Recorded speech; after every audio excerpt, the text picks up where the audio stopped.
anger.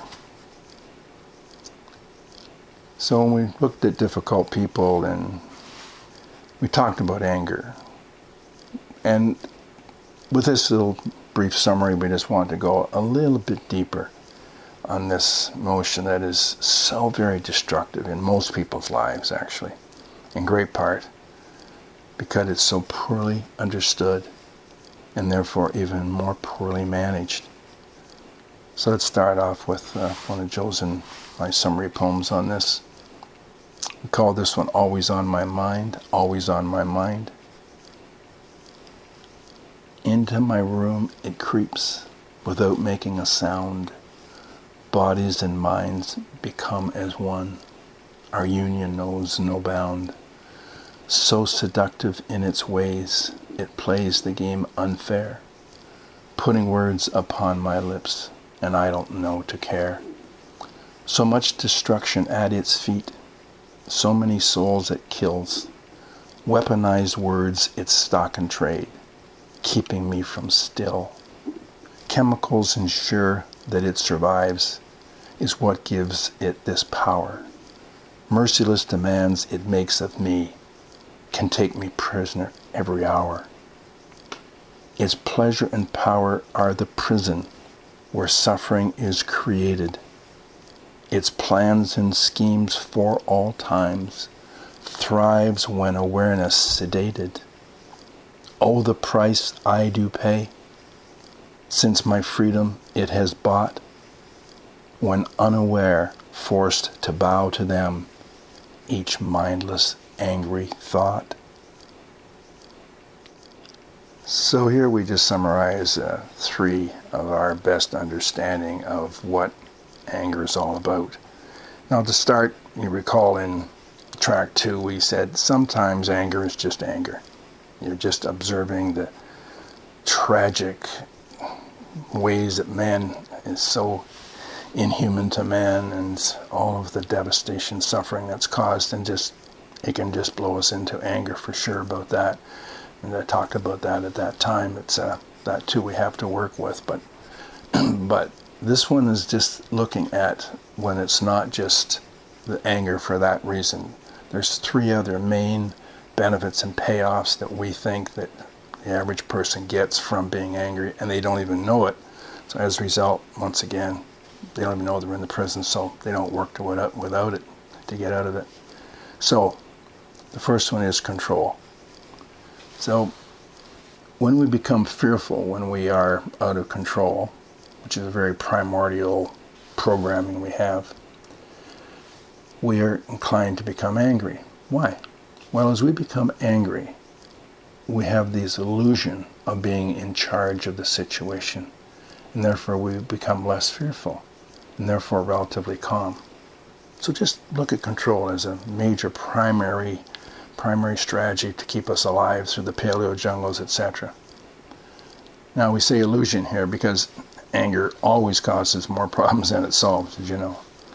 So learning and practicing the catch, calming, clarifying the needs of the situation and conscious connecting that we've been talking about prevents and can virtually eliminate the awful experiences created by being out of control. And so therefore, just showing you that anger here is a less than optimal way to go about it, because you're going to have to clean up the mess after we've gone through implementing this strategy, if you call it that, of controlling through anger. The next one goes once again to a fundamental primordial programming piece. See if this one relates. We call this one focusing.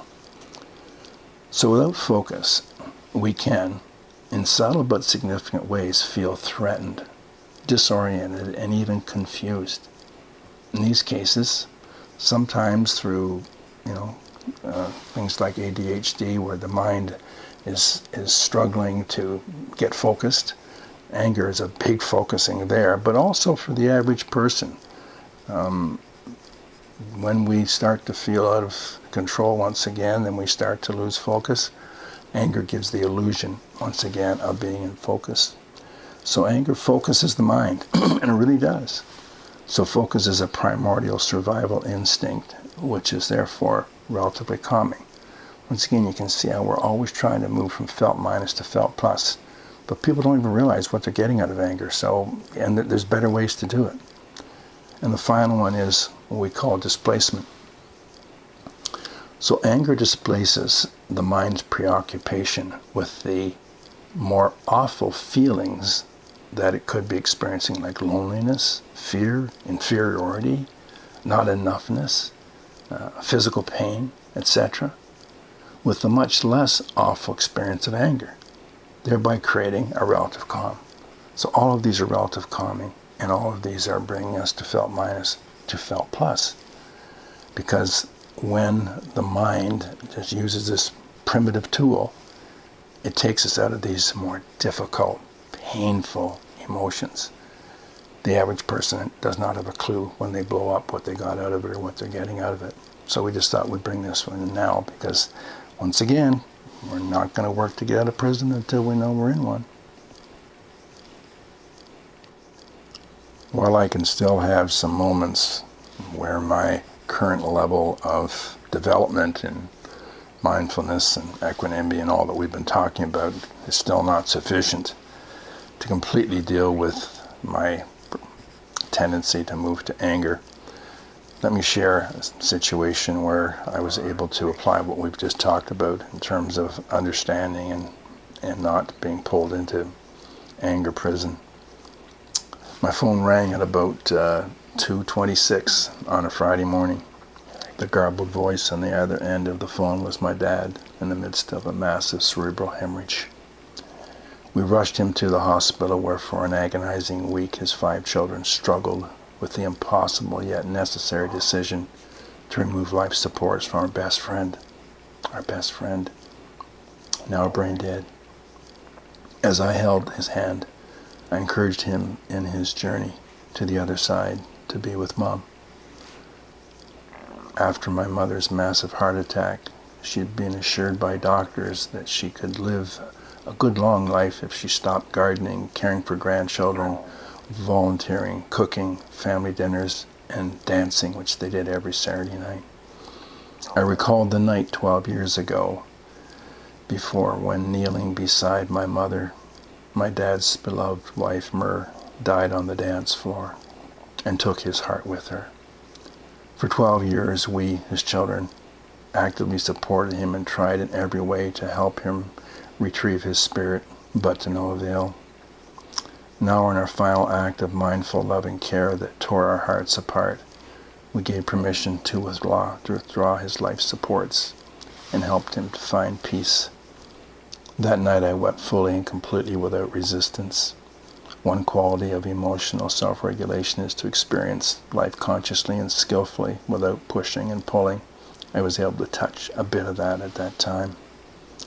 I must confess, however, that I was on the edge of seriously arming my broken heart with anger during this process because, although our medical doctor at the time encouraged us to allow Dad to cross over as he was clearly brain dead, the head nurse accused me of being insensitive and disrespectful of life.